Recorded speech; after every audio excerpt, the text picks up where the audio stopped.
आंसू बहाते हुए कहा, परमेश्वर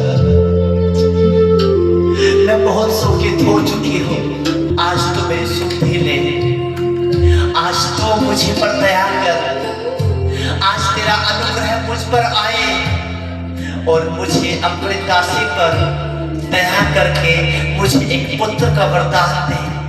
और यदि तू मुझे देगा तो वो मैं तुझे दूंगी और मेरी शर्मिंदगी को दूर कर। आज वो शर्मिंदगी आपने बोलना भी नहीं है, उस मन से बोलना है, टूटे हुए हृदय से खुदा के सामने। आपकी जो शर्मिंदगियां है, गरीबी, रुकावटें, असफलताएं, अकेलापन, पाप, जो भी आप कहना चाहते हैं, आज उस हन्ना की तरह प्रार्थना करें, उस हन्ना की तरह कि मुंह से शब्द ना निकले कि कोई सुन ना ले, पर आप कह भी रहे हैं, वो बात मन में भी नहीं होनी चाहिए और होठ भी हिलने चाहिए। Thank you, Jesus.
साथ नहीं दे रहा है। मैं किसके सहारे जीऊंगा? पिता ने कहा था मैं तुम्हें अनाथ नहीं छोड़ूंगा। उसने हमें अनाथ नहीं छोड़ा है। उसने दुनिया की सबसे बड़ी खूबसूरत पवित्र आत्मा जो आज यहाँ मौजूद हमारे बीच में है, जो हमारी अगुवाई कर रहा है, वो यहाँ मौजूद है।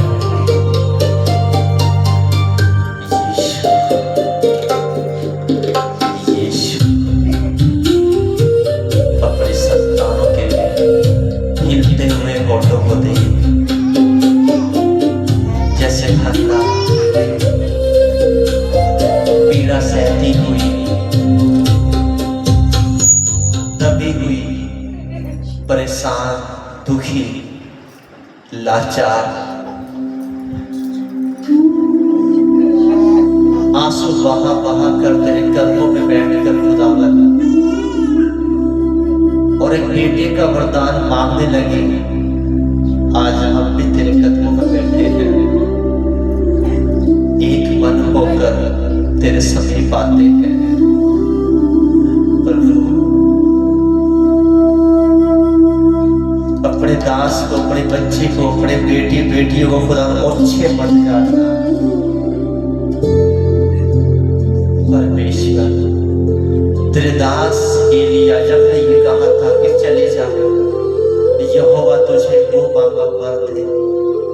आज मैं तेरा दास होने के नाते इन लोगों से कहना चाहता हूँ प्रभु, उस वचन को जो तेरे बाइबल में लिखा, तुम हन्ना की तरह धन्य इस्राएल के लिए दे दिया और वो पूरे इस्राएल में नबूवत करने लगा, जिसके कारण लोग कहने लगे ये किसका बेटा है?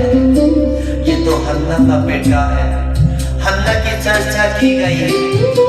एली याजक ने कहा कि जो बेटा तुमने यहोवा को दिया है उसके कारण इस स्त्री का वंश बढ़े और उसके और भी बेटे बेटियां होंगे। यहोवा तुम्हें वो मांगा मत है और तुम भी हन्ना की तरह यहोवा के साथ वफादारी कर सको, ऐसा ही वरदान दे। जैसे हन्ना ने अपने कहे हुए वचन को टाला नहीं, उसने पूरा किया, वैसे तुम भी उसके साथ लेने के बाद उस वरदान के साथ उसकी सेवा कर सको। शरीर को तोड़कर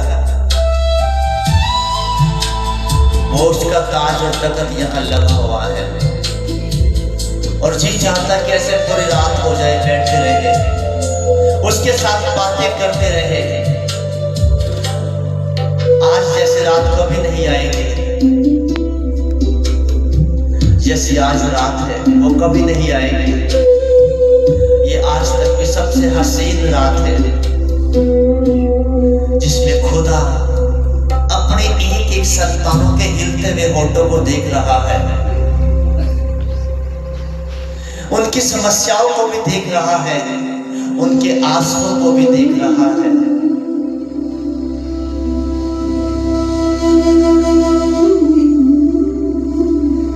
वो आज यहाँ पे विराजमान है क्योंकि वचन कहता है वो इस्राएल की स्तुतियों के बीच में विराजमान है। जब आप आराधना कर रहे थे वो उस आराधना के बीच में विराजमान था। उसके दूत यहाँ भर रहे हैं। उसका सिंहासन जहाँ लोग आराधना करते हैं दिल से, खराई से, सच्चाई से, वहां लग जाता है क्योंकि वो ऐसे लोगों को पसंद करता है जो उसकी आराधना में तन मन शरीर जान हर वो चीज लगा देते हैं।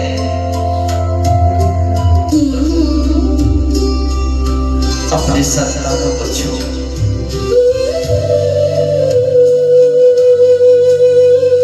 जो इन्होंने आज मांगा है तेरी पाक हजूरी में से, तूने दाऊद को दिया है इतना बड़ा सिंहासन, उसके बेटे सुलेमान को सड़कों पर चलवाया है। उसका सिंहासन भी सोने का था, उसके पायदान भी सोने के थे, वो सोने के बिस्तरे में सोता था, सोने के बर्तनों में खाता था। तो जिसने राजाओं को इतना शोहरत दी खुदावन, तो आज भी परमेश्वर है। तू हमें गरीब कैसे छोड़ सकता है? तू हमें कर्जों में कैसे छोड़ सकता है? जिसने अब्राहम से कहा, अब्राहम आंखें उठाकर देख, जहां तक तेरी निगाहें जाएगी वो सारी जमीन तेरी हो जाएगी, तेरे वंश की हो जाएगी। और आज हम अब्राहम का वंश होने के बावजूद भी इसी धरती के ऊपर